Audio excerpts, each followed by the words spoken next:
Saya persilahkan kepada Bapak Ismail selaku penampil pertama yang akan menjadi guru ya untuk kita. Olehnya itu kepada Bapak Ismail dipersilahkan dengan hormat.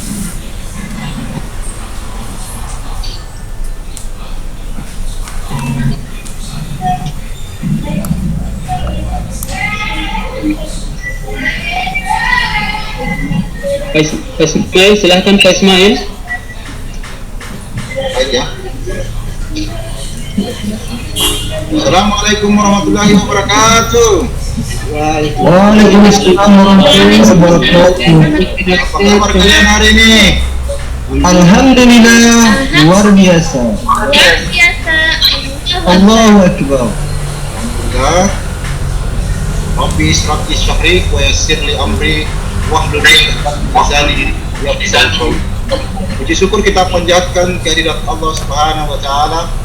Pada hari ini kita bisa kembali bertemu di ruang kelas ini tentunya dengan harapan kami kalian bisa hadir untuk menuntut melaksanakan kewajiban kalian sebagai siswa, yakni menuntut ilmu. Ketahuilah anakku sekalian bahwa menuntut ilmu itu adalah sebuah kemuliaan. Dalam hadis Nabi sallallahu alaihi wasallam disebutkan kubur ilmi minal mahdi minal waqti, menuntutlah ilmu dari buayan sampai kidan bahan. Dipertegas dalam ayat surah Al-Baqarah, yarfa'ul ladzina amanu minkum wal ladzina utul ilma darajat. Allah akan mengangkat derajat orang-orang yang berilmu pengetahuan di antara kalian. Baik, selanjutnya saya akan sebelum kita mulai, mari kita berdoa. Doa ini dimulai di kelas. Silakan Ananda Bisma. Baik. Siap Pak Guru, terima kasih. Teman-teman, sebelum kita belajar, marilah kita berdoa. Dan doa ini saya pimpin ya. Bismillahirrahmanirrahim. Radina billahi rabban wa bil islami dinan wa bi Muhammadin nabiyya wa rasula. Rabbana zidna ilma warzuqna fahman. Amin. Alhamdulillahirabbil alamin. Insyaallah. Seperti biasa, saya akan absensi. Saya lihat di sini hadir semua ya. Ada teman yang sakit apa? Satu ya. Iya, Mimin sakit Pak. Satu orang, Pak. Mimin itu. Gimana Pak sakit? Mudah-mudahan diberi kesehatan ya. Amin, amin. Baik ya. Kalau pada pekan lalu kita sudah belajar tentang sajaah. Pada hari ini kita tentunya akan belajar tentang materi yang berbeda. Anak-anakku sekalian masih ingat dengan pelajaran di SMA, di SMP atau SD yang lalu tentang iman? Ada berapa? Coba ada yang bisa sebutkan? Ada 6 Pak. Ya betul, iman kepada Allah, iman kepada malaikat, kepada kitab-kitab Allah, kepada Rasul, hari kiamat dan pada pertemuan kali ini kita akan membahas tentang beriman kepada kitab-kitab Allah Subhanahu wa taala. Sebelum kita masuk ke dalam pembahasan, maka saya akan menyampaikan apa yang menjadi tujuan, apa yang menjadi KIKD pembelajaran kita pada hari ini. Yang menjadi KIKD pada kompetensi dasar kita pada pembelajaran hari ini adalah ada pada 3.3 pengetahuan bagaimana menganalisis mana beriman kepada kitab-kitab Allah. Lalu pada 4.3 bagaimana menyajikan kaitan antara beriman kepada kitab Allah dalam kehidupan sehari-hari. Terus apa yang menjadi tujuan pembelajaran kita yang harus kita pertama adalah setelah berdiskusi dan menggali informasi dari buku siswa, media internet, telepon, ataupun Chromebook, peserta didik dapat memberikan makna beriman kepada kitab-kitab Allah. Yang pertama, yang kedua, setelah menggali informasi dari media internet, telepon, dan Chromebook, tafsir Mufassir, siswa dapat menyimpulkan kandungan surah Al-Maidah ayat 48 tentang beriman kepada kitab-kitab Allah. Yang menggali informasi dari media buku siswa, internet maupun melalui ponsel dan Chromebook siswa, peserta didik dapat menceritakan salah satu kisah dalam Al-Quran terkait iman kepada kitab-kitab Allah. Terakhir, setelah berdiskusi dan menggali informasi teman-teman sekalian, media, ponsel atau Chromebook, maka peserta didik dapat mengidentifikasi perilaku beriman dalam kehidupan sehari-hari. Itulah yang menjadi tujuan pembelajaran kita pada pertemuan kali ini. Baik anak-anakku sekalian,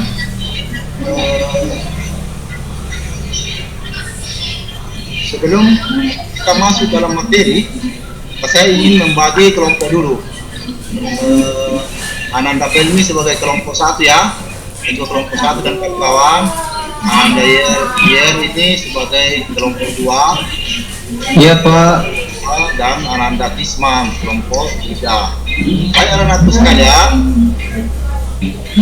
saya akan memberikan selain pandangan sedikit tentang materi yang sudah tentunya kajian. Apa itu tentang beriman kepada kitab-kitab Allah. Masih ada yang ingat tentang kata beriman kepada kitab-kitab Allah? Ada yang tidak bisa tahu. Jadi saya jelaskan ya, beriman kepada kitab-kitab Allah itu meyakini dengan sepenuh hati yang dibenarkan oleh lisan, diyakini oleh hati dan dilaksanakan oleh perbuatan. Itulah makna beriman. Beriman kepada Allah. Apa yang perlu diimani di sini? Apa yang perlu diimani di sini sekalian? Itu kitab. Ada berapa kitab yang turun? Coba anak-anak disebutkan. Pertama apa? Ada 4 Pak Guru. Kitab pertama apa? Pertama Taurat. Ya. Turunkan kepada Nabi Musa, berisi apa isinya? 10 perintah dan larangan. Ya. Itu dalam Al-Quran, dalilnya sangat jelas dalam dalilnya dalam Al-Quran itu apa? Siapa yang tahu? Kira-kira dalam surah Al-Isra. Kita baca sama-sama. Ada yang bisa ya? Ada bisa baca ya? Ininya, A'udzubillahi minasyaitonirrajim. Bismillahirrahmanirrahim. وآتينا موسى الكتاب وجعلناه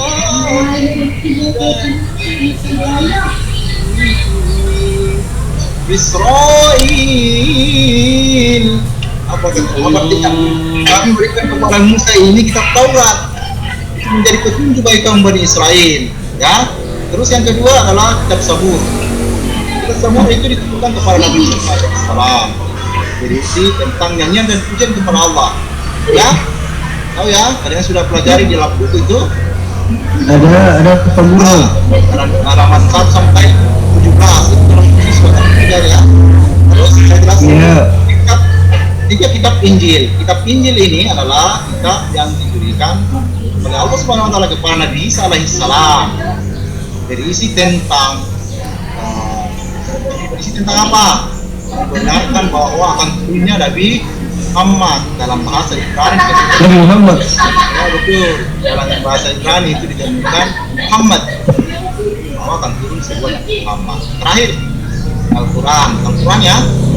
Al-Quran ini adalah kitab suci karena Muhammad SAW oleh malaikat Jibril selama 3 tahun. Ini sekarang khawatir terdiri dari 3 juz, 114 surah, 666 ayat. Yang bacanya adalah sebuah ibadah. Ya, sekalian ya, tahu ya. Kita beriman kepada kitab-kitab Allah, tentunya ada dalil yang mengatur dalam surah Al-Maidah ayat 48. Saya bisa bagikan ya. Ya. Ayat 48 kita baca sama-sama.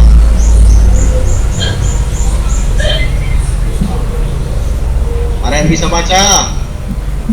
Wa anzalna Pak Guru. Wa anzalna ilaikal kitaba. Ya betul. Wa anzalna ilaikal kitaba bil haqqi musaddiqan lima baina yadayhi. Ya. Ini sangat jelas sekali ya. Ya. Nah, untuk memperdalam hal ini, memperdalam tentang kandungan ini, maka saya akan tampilkan sebuah video. Video ini perhatikan anakku sekalian. Ini adalah video yang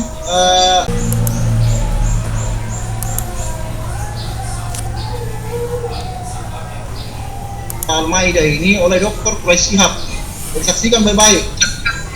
Ini Dr. Quraish Shihab yang menyaksikan ini. Bisa diputar, bisa terlihat, bisa ya? Belum tampil Pak Guru. Tampil, Ya. tampilkan dulu.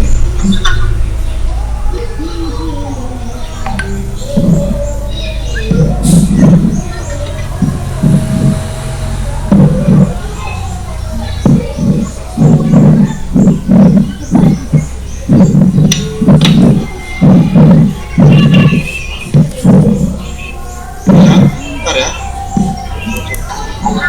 Semua saksikan ya penjelasannya. Yang kira-kira yang tadi saya bagikan. Pak Guru, saya bertanya Pak Guru. Ya siap. Ya, apa tujuan Allah menurunkan kitab-kitab Pak Guru? Ya betul. Bisa dijawab. Kedua. Kedua jawab bisa. Ada bisa jawab. Oh, ya. Jadi Al-Quran turun itu sebagai petunjuk bagi seluruh makhluk yang ada di bumi. Baik, masih ada yang ingin ada unek-unek kalian tentang video yang telah saya bagikan tadi, karena video ini sangat bagus. Ini tentang kajian bagaimana asbabun nuzul, bagaimana yang kita memaknai apa yang ada dalam tentang beriman kepada kitab-kitab Allah. Ada?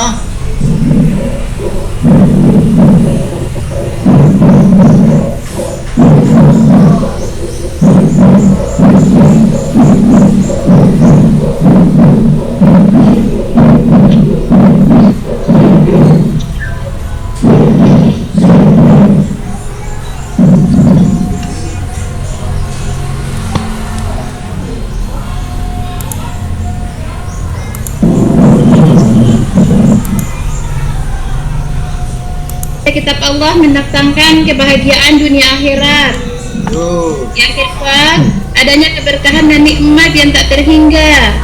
Dan yang ketiga, memberikan kenyamanan dalam hidup dan dengan bimbingan Allah dalam kitab-kitabnya. Seperti itu Pak Guru. Luar biasa. Ini jawaban yang berani ya, berani mengatakan siapa, jangan malu-malu. Kita harus berani mengatakan apa yang ada dalam kitab. Boleh, apa yang menjadi yang sampai kau dibenci oleh pikiranmu karena kamu tidak mau tuntut nanti di akhirat kalau tidak mau mengeluarkan isi pikiran, karena dia punya hak untuk dikeluarkan ya. Jadi sebagai kesimpulan anak kalian, malu-malu Irmansa. jangan malu, harus berani. Iya, saya malu-malu Pak Guru. Ya, jangan. Ya, ayo kita belajar itu kemuliaan. Kita akan bukakan ilmu Tuhan kepada kita semua. Baik anak-anakku sekalian, karena ini sudah soal juga sudah dibagikan, maka saya akan memberikan tambahan dari kesimpulan yang diberikan tadi oleh kelompok 1 Ananda Pelmi. Jadi saya berikan kesimpulannya terkait masalah apa yang menjadi isi kandungan surah Al-Maidah ayat 48. Jadi begini, sesuai asbabun nuzul tafsir Ibnu Katsir, maka ada 4 poin yang ada dalam isi kandungan surah tersebut. Pertama adalah apa? Pertama, wa anzalna ilaikal kitab bil haq, bahwa Al-Qur'an ini turun sebagai sebuah kebenaran.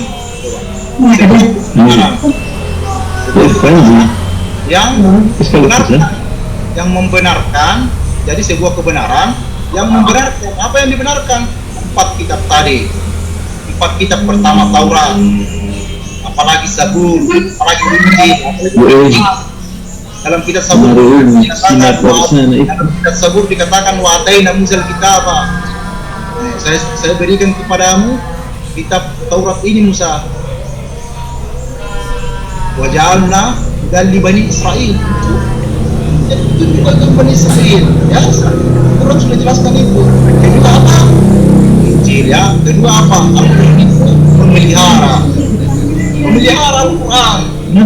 Nah, nahnu sikrah wa innahu lahadis. Saya yang membuat ini Al-Quran. Inna nahnu sikrah. Saya membuat ini Al-Quran dan saya yang memeliharanya. Coba. Pernah dengar kisahnya Musailamah Al-Kazzab?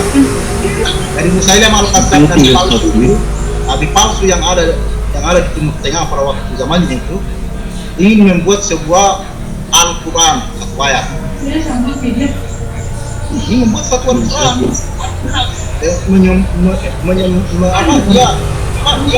menyembarakan, buatkan saya kumpul seluruh penyair, orang-orang yang hebat untuk membuat satu Al-Quran.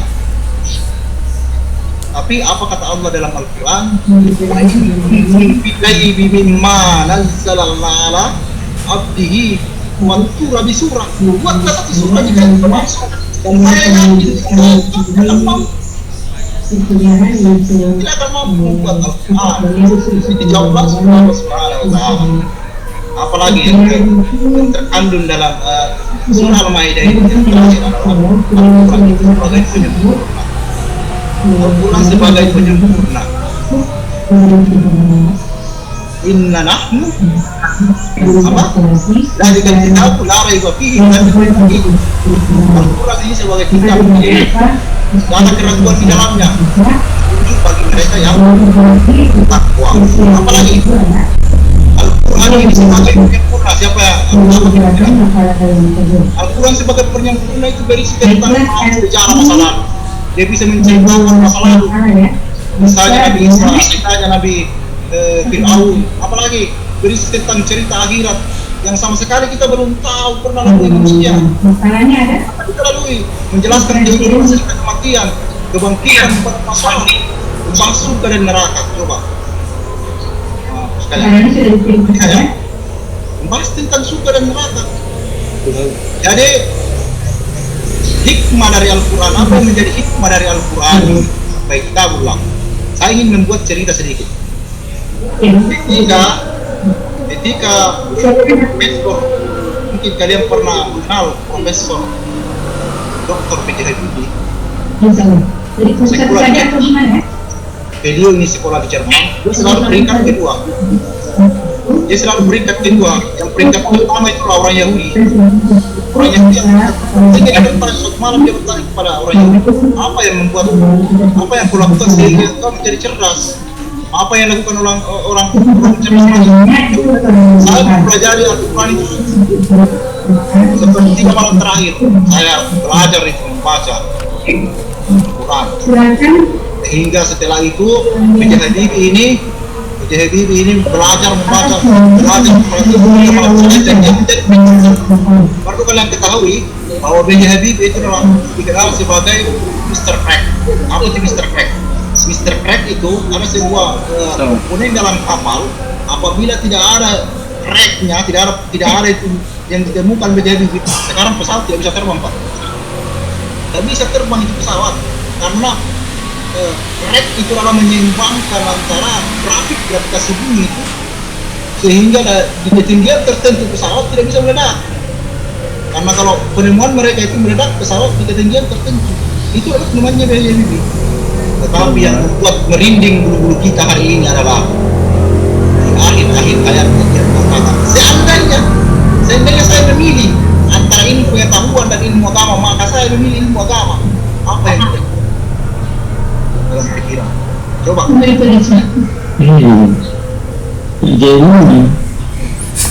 Jadi itu.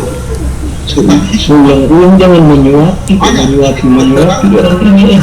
kemudian Al-Quran yang kendalikan terus. Yang terakhir saya mau menyampaikan anak sekalian bahwa banyak kisah-kisah dalam Al-Quran, terutama kisahnya yang menceritakan tentang kisah. Jadi saya sampaikan sedikit ya, jangan ribut.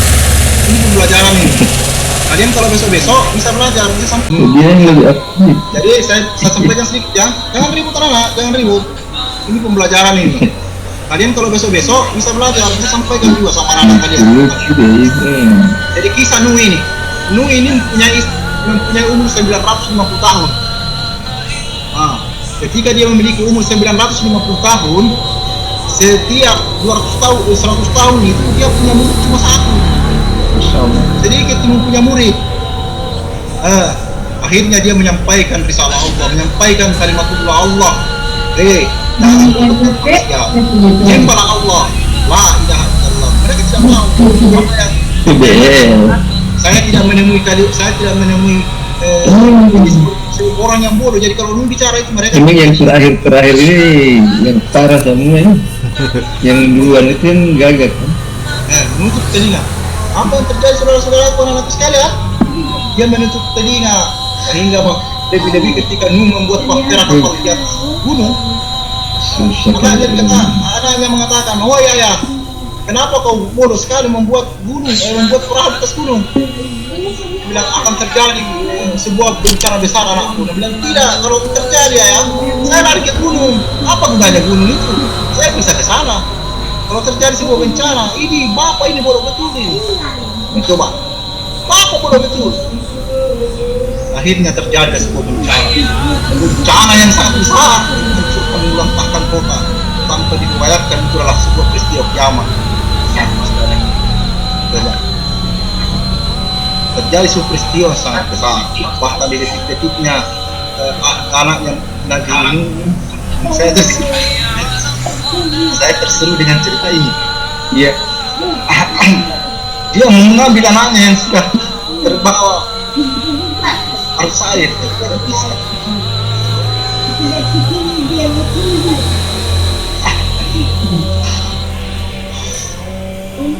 Itulah saya yang sangat menyedihkan. Bagaimana kemudian Allah menurunkan bencana kepada semua orang yang menolak firman-firman-Nya. Banyak aku sekalian, mungkin inilah akhir dari disertasinya di Mesir. Maka beliau dites oleh banyak dokter.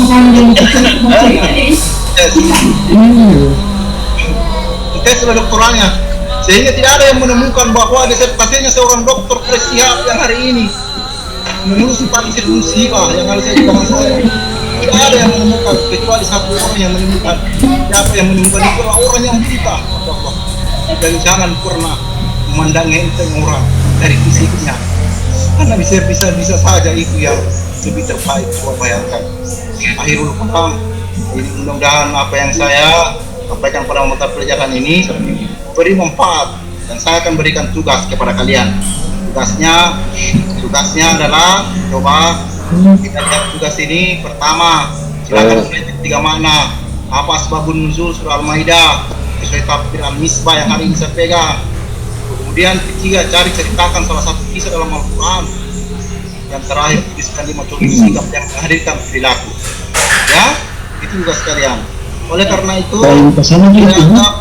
pembelajaran kita yang selesai, maka dari itu kita akan bertemu pada pekan depan. Maaf ya anak-anak, saya tadi terharu dengan kisah itu, sehingga saya terlarut. Ya, kita mau akumulasi nilainya ke seorang ayah dan seorang dan banyak orang dan seorang anak. siapa lain nih. Saya terharu karena saya merasakan itu. Jadi masuk di sini apa yang menjadi sampaikan ini memberi manfaat yang sangat bagus. Mudah-mudahan untuk pelajaran kita depan dan lebih baik lagi bahas tentang sholat jenazah. Saya akhiri dengan ucapan jadi berarti dia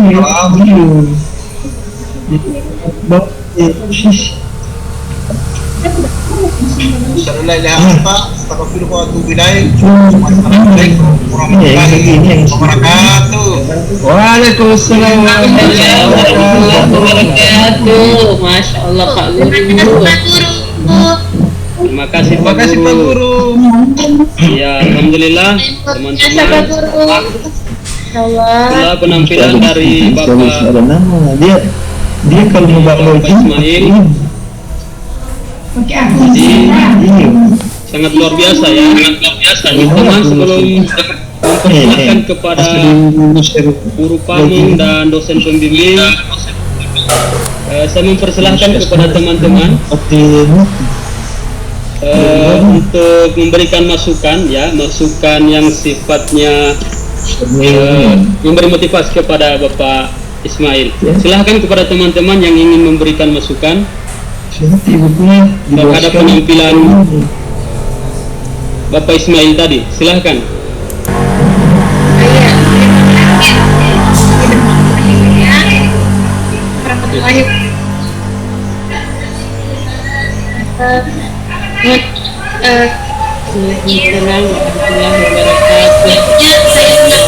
Sekali dari apa yang materi yang dibawakan tadi, Suki bisa bikin materi ya Pak. Terima kasih sudah mengingatkan Menangis Bu. yang ada di dalam. Dengan hormat. Oke, terima kasih Pak Ismail. Luar biasa Pak. Bisa dimatikan dulu ini. Oke Pak Ismail, satu hal dari saya untuk Bapak. Pertama, kita jangan terlena ya, jangan terlena. Kita ini ngajar ya. Jadi kalau ngajar berarti kan ada bawa panduan ke kelas. Kita punya RPP kan begitu ya Pak Ismail. Jadi kita bisa kita bisa bedakan ngajar sama ceramah. Ya tadi itu seluruhnya kontennya adalah ceramah. Gitu. Jadi saya tidak lihat Bapak tadi ngajar. Ya itu secara keseluruhan. Jadi kalau hari ini kan per-teaching kan, kita kan menilai bagaimana Bapak ngajar. Tapi hari ini saya tidak melihat Bapak sedang ngajar. Yang saya lihat Bapak hanyalah memberikan ceramah. Mungkin saya tidak tahu ya, mungkin Bapak terlena dengan materi atau memang ini sudah kebiasaan kita di kelas. Ya, jadi di kelas itu jangan guru yang monoton, jangan guru yang dominan untuk memberikan kegiatan di dalam kelas. Kasih biar anak-anak yang bekerja. Kita tinggal tugas kita tinggal memediasi aja. Ya, tadi itu saya tidak lihat Bapak ngajar. Ya, saya tidak tahu, berarti kalau nggak ngajar, jelas semuanya lari daripada konsep yang Bapak sudah buat melalui RPP tadi. Jadi saya Ya, terima kasih. Siswa. Tadi Bapak seolah-olah mengajarnya, artinya itu mengajar juga sih, cuma mengajar yang masih pada pola terpusat kepada guru. Nah, sementara sekarang ini paradigma pembelajaran itu sudah bergeser ya, bukan lagi berpusat kepada guru, tapi sudah berpusat kepada siswa. Artinya siswa itu bukan menjadi objek Pak. Jadi jangan jadikan siswa itu jadi objek, apalagi objekan, tapi perlakukan dia sebagai subjek. Jadi dia pelaku.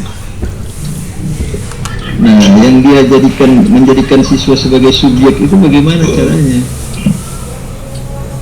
Ya tentu kita harus memberikan kesempatan seluas-luasnya kepada siswa itu untuk melakukan sesuatu, menemukan sesuatu, berpikir tentang sesuatu dan menyimpulkan sesuatu.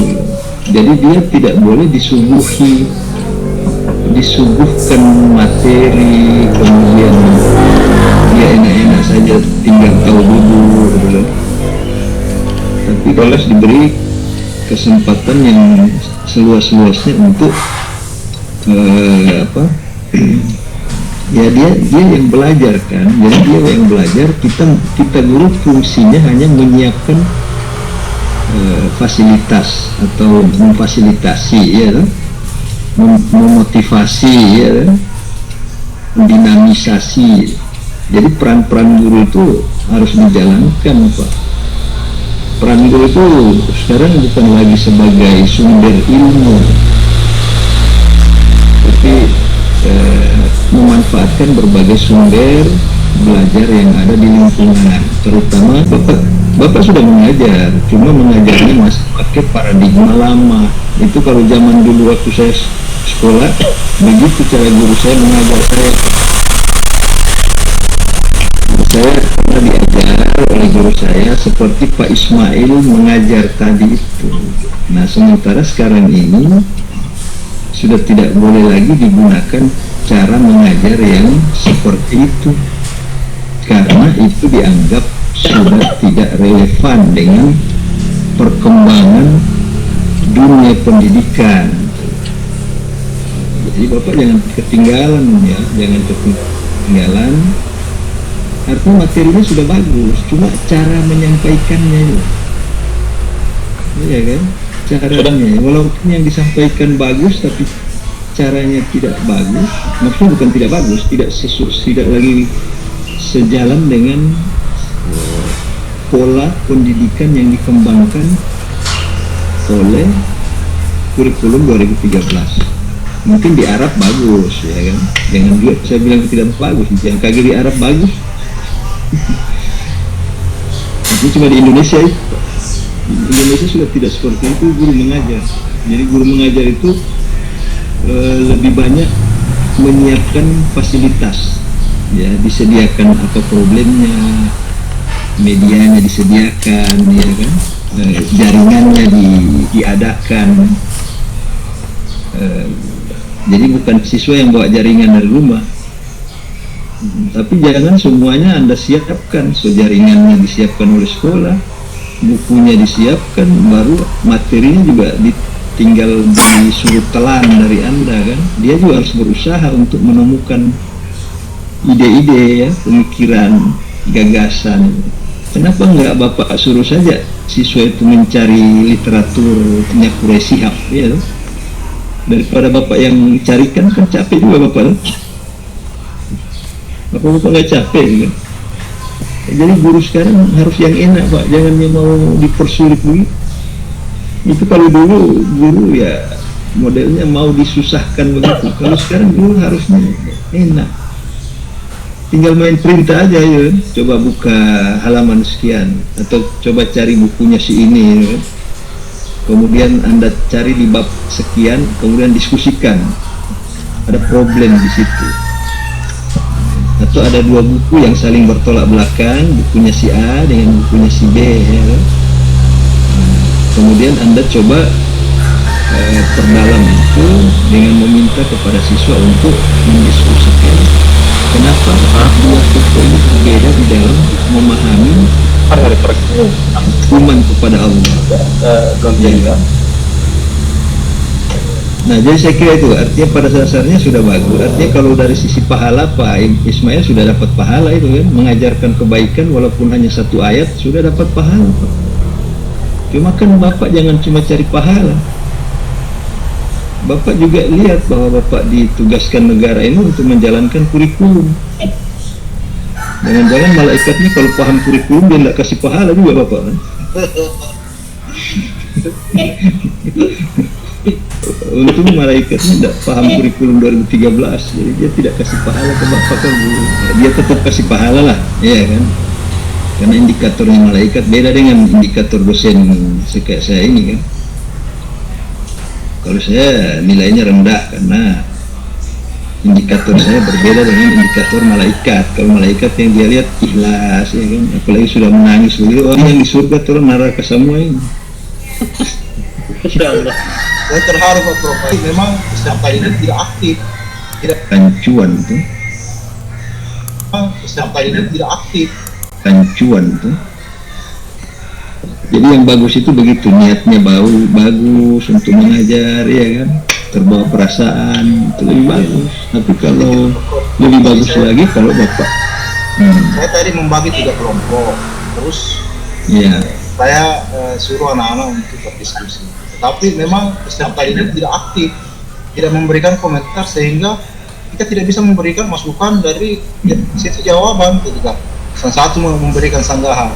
Beda kalau saya di kelas dengan kelas yang seperti ini misalnya, karena kita berhadapan dengan peserta didik yang aktif. Ini kan tadi kan sama sekali tidak aktif, jadi narasi kita mati. Jadi saya kesimpulan nanti di kesimpulan saya mau baca ya karena tidak subjektif. Jadi itu yang membuat saya jadi bingung tadi. Jadi saya mau ngapain sehingga tujuan ini bisa tercapai. Sehingga setelah saya menyampaikan tadi kesimpulan, saya memberikan tugas itu terkait tentang sebuah persoalan yang muncul tentang satu, saya suruh anak-anak mencari asbabun nuzul dari kitab yang berbeda yang saya tengok. Kalau tadi kan saya kitab asbabun nuzulnya turunnya kitab ini dari surat As-Sifah. Itu yang pertama. Yang kedua, saya suruh dia sebagai PR-nya mencari kisah ini ada kisah sama, ada kisahnya Nuh, banyak kisahnya itu yang menceritakan. Dan saya terharu ketika saya akan berada pada sisi itu, melihat fenomena yang hari ini terjadi. Coba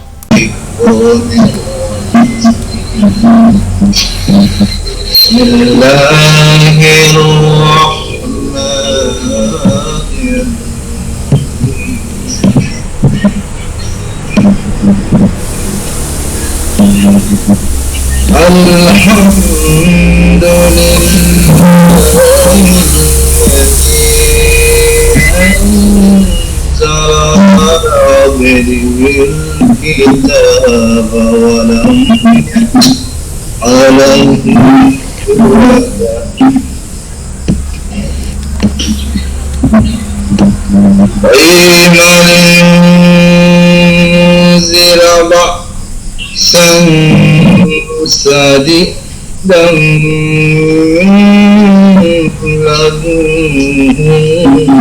was sirrul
Terima kasih Bapak Ibu ya.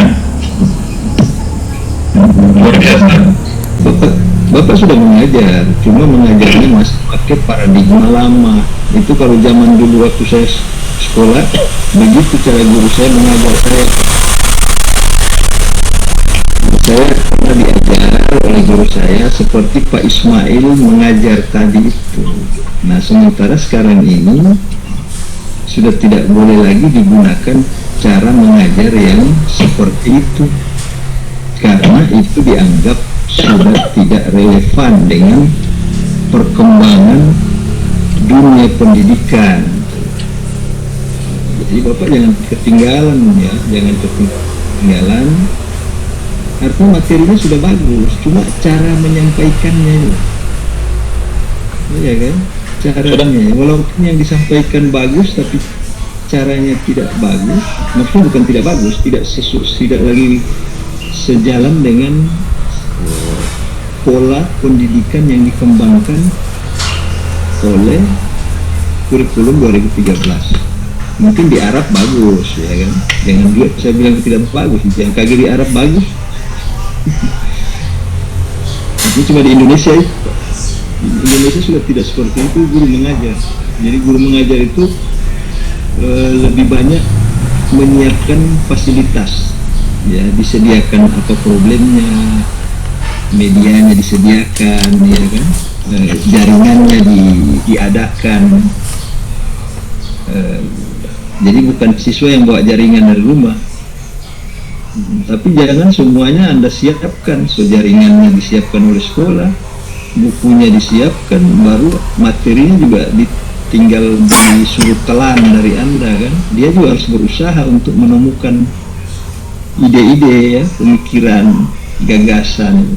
Kenapa enggak Bapak suruh saja siswa itu mencari literatur punya Quraisy Shihab, ya, daripada Bapak yang carikan, kan capek juga Bapak. Bapak nggak capek kan? Jadi guru sekarang harus yang enak Pak, jangan yang mau dipersulit begitu.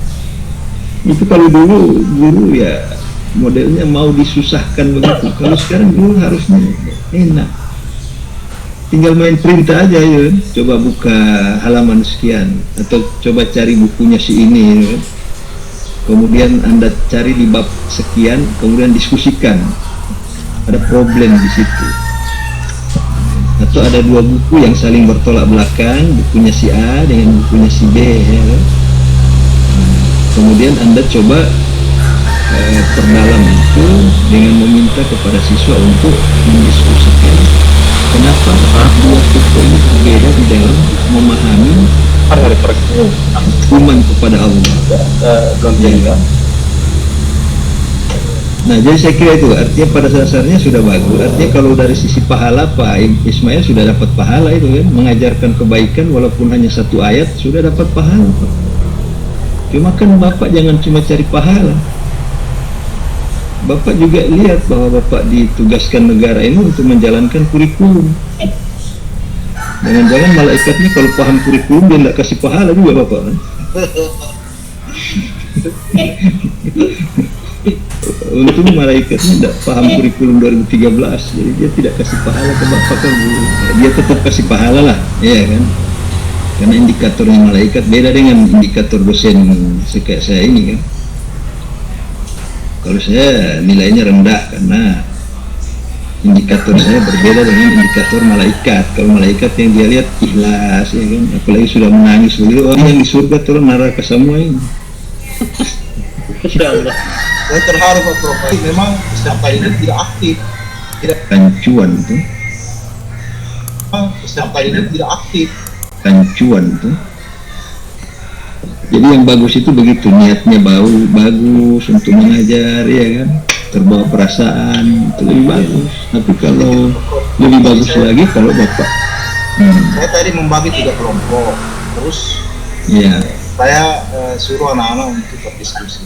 Tapi memang peserta ini tidak aktif, tidak memberikan komentar, sehingga kita tidak bisa memberikan masukan dari situ jawaban ketika satu memberikan sanggahan. Beda kalau saya di kelas dengan kelas yang seperti ini misalnya, karena kita berhadapan dengan peserta didik yang aktif. Ini kan tadi kan sama sekali tidak aktif, jadi narasi kita mati. Jadi saya kesimpulan nanti di kesimpulan saya mau baca ya karena tidak aktif. Jadi itu yang membuat saya jadi bingung tadi. Jadi saya mau ngapain sehingga tujuan ini bisa tercapai, sehingga setelah saya menyampaikan tadi kesimpulan, saya memberikan tugas itu terkait tentang sebuah persoalan yang muncul tentang satu. Saya suruh anak-anak mencari asbabun nuzul dari kitab yang berbeda yang saya pegang. Kalau tadi kan saya kitab sekarang saya suruh anak-anak asbabun nuzulnya, turunnya kitab ini dari surat As-Sifah. Yang pertama. Yang kedua, saya suruh dia sebagai PR-nya mencari kisah kisahnya ada kisah sama, ada kisahnya banyak kisahnya itu yang menceritakan. Dan saya terharu juga. Saya akan berada pada sisi itu, Pak, melihat fenomena yang hari ini terjadi. Coba Pak,